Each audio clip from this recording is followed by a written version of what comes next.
Let's talk about protein. Protein is one of the three macronutrients, those three being protein, carbohydrates, and dietary fats. The reason that protein is so crucial is because it helps us to repair our body. When we do an exercise routine or a workout, particularly a strenuous one, we go through a process called protein breakdown. Basically put, we're breaking down, not only muscle, but bone and connective tissue through the course of the workout. And that's supposed to happen. That's normal. But when we ingest protein afterwards, we go through a process of protein synthesis. Simply put, we're repairing all the tissue that we've broken down. So if you're training, protein is a crucial macronutrient to help you with your training. The other issue with protein is the fact that unlike the other two macronutrients, those being carbohydrates and dietary fats, our body's not able to store away protein. When we look at dietary fats, we're able to store it as fatty acids.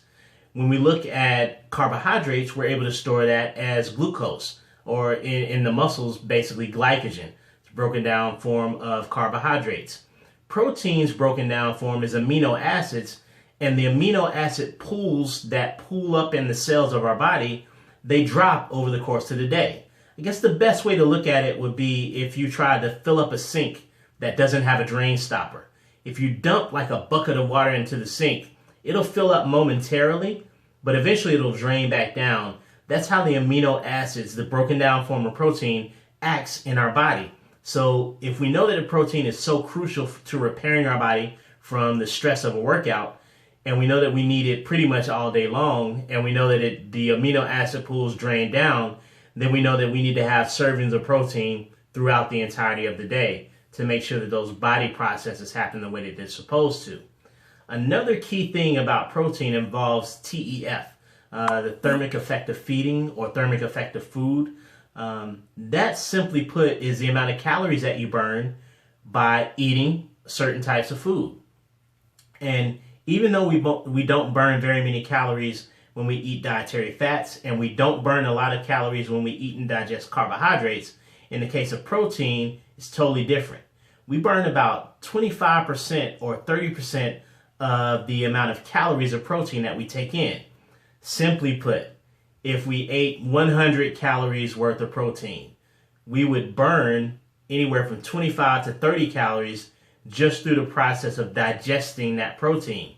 You multiply that out by maybe 5, and you can see that if we eat 500 calories from protein sources throughout the day, we're going to burn anywhere from 150 to about 200 calories from just eating and digesting that protein. Unfortunately, that thermic effect does not happen when we look at a protein supplement. So protein powder doesn't cause that same calorie burn, but the protein is necessary anyway. And in some cases, we just can't get all the protein in a normal working day from food sources. We may not have the time. So you're probably wondering, how much protein should I be eating? In general, for women, you want to eat an amount of protein that equals to about the inside of the palm of your hand, not including the fingers or the thumb. You want 4 to 6 servings of that amount of protein. For men, 2 palms per serving. So you want 4 to 6 servings of 2 palms worth of protein, about the size of the palm of your hand and about the thickness of your hand in the course of every day. Now, if you have to get your protein from a liquid source, like a pre-made shake or smoothie, or if you're making smoothies at home yourself, you're looking at anywhere from 20 to 30 grams of protein in that smoothie to be counted as 1 serving. Don't get too alarmed with other foods, things that are mixed in, like lasagna or turkey chili or spaghetti. Those things have protein in it. You know they've got a meat source in it. So what do? Do you dig out the protein from the sauce? Put the meat sauce in your hand and look to see if it's a pound's worth? Absolutely not. Just let it ride. Go past that. Consider that you've eaten it as a form of protein already. And then the next time when you have something that's a little bit simpler to measure with your hand, or if it's liquid and you can measure it with the grams of protein in it, go for that. We don't want to get too neurotic about this and cause it to be more difficult than it has to be.